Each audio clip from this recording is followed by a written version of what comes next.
He was using counterfeit money and stolen money to lobby against all the virtues in the industry, against proof of work, against Bitcoin.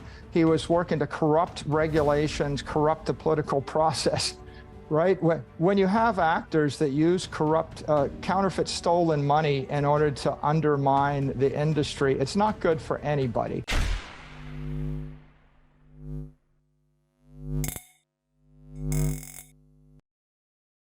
Hey guys, welcome back to Library of Wealth. Today we have Bitcoin bull and maximalist Michael Saylor giving us his reaction to the recent crash with Bitcoin, plus we'll hear details on what happened with the collapse of FTX and where the crypto market is headed next. He details the massive corruption that SBF was involved in, as well as the amount of negligence going on that most weren't aware of. Saylor talks about the corrupt loans that were approved by SBF himself that dug the company deeper into debt, and how unsuspecting investors were the ones left out in the cold. He believes that the SEC is going to be taking a very close look at many unregulated exchanges, and with the enormous capital and lack of governance that is taking place, it's no wonder there is more corruption in the crypto space than most people know about. Let's listen to this interview with Michael Saylor as he gives his reaction to the crash in Bitcoin, as well as the current state of the crypto market and what we can expect in the next few months. Don't forget to like and subscribe if you enjoy the content we do here on this channel. Let's get right into the video. The most important point to be made here is the collapse of FTX and FTT represents a corrupt crypto bank collapse fueled by an inflationary fiat cryptocurrency. So, as Gary Gensler has said, the vast majority of all the cryptos are unregistered securities. They're trading on unregulated exchanges. Proof of stake tokens are backed by nothing, which is why FTT could be printed into the $8 billion zone. And this is simply a very expensive lesson for the crypto ecosystem and the difference between crypto and Bitcoin. Do you believe that crypto whales are looking at the price right now and still seeing some type of opportunity? And what type of concentration among Bitcoin ownership do you think, even at these lows, which are still amid a washout in some of the confidence for other investors in crypto, what does that mean in terms of the concentration of ownership going forward? I think it's another event that's massively distributing more Bitcoin all around the world. I think there's a massive amount of accumulation of Bitcoin right now. The BTC is moving from weak hands to strong hands. I think this is one of those annealing events. 2.5 years ago, in March of 2020, we saw a similar circumstance with Bitcoin trading in the $4,000 range. If you look at the volumes of Bitcoin trading today versus then, they're up by a factor of 5 to 10x. So there's extraordinary institutional interest and investor interest in the asset class. And I think that this is going to be really helpful for Bitcoin because this is an educational moment and people are realizing the benefits of buying a crypto asset that's backed by the world's most powerful computing network and by 10 gigawatts of energy. And the difference between that and the 20,000 other cryptos that are in essence backed by nothing, and they're just like other fiat currencies. After engineering a liquidity hole of billions and using customer funds to make other bets in the crypto space, Saylor gets rather harsh on his rival SBF and calls for massive regulation to prevent this from happening again. This crash accelerates regulatory intervention. I mean, in fact, in a sense, right, SBF is like the Jordan Belfort of the crypto era. Instead of the Wolf of Wall Street, they'll make a movie called The King of Crypto. This is going to bring in the SEC, the CFTC at a much greater rate. And the future of the entire industry is digital assets trading on registered digital assets trading on regulated exchanges. The problem is those have been pursued by the crypto industry in an unethical, unstable, technically irresponsible fashion. And this is just highlighting the fact that a good idea pursued in an unethical, irresponsible fashion is a bad idea. I think that the regulators have it right.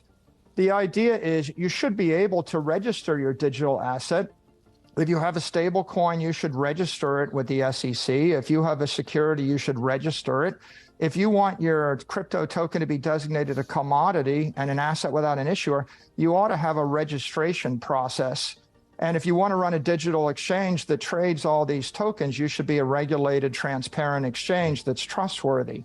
And I think the regulators get it. I think the politicians get it. I think it's been a very expensive process going through Terra and Luna and Celsius and Three Arrows and now FTX's collapse. But at this point, I don't think there's anybody in the Western world that doesn't understand the risks of allowing people to promote unregistered securities on unregulated exchanges.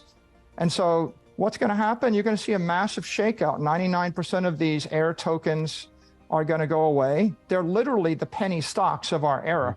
The joke, of course, is penny stocks used to trade for a nickel, whereas some of these dog coins are trading for fractions of a penny.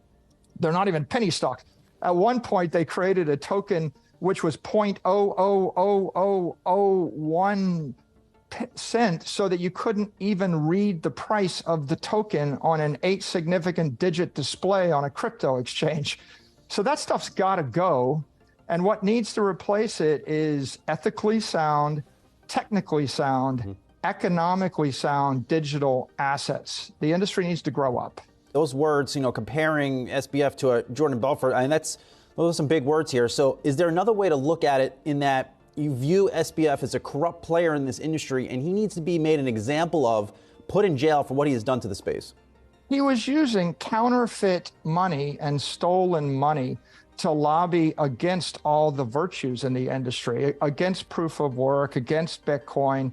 He was working to corrupt regulations, corrupt the political process. Right? When you have actors that use corrupt, counterfeit stolen money in order to undermine the industry, it's not good for anybody. And so, yeah, I think that people need to decipher this.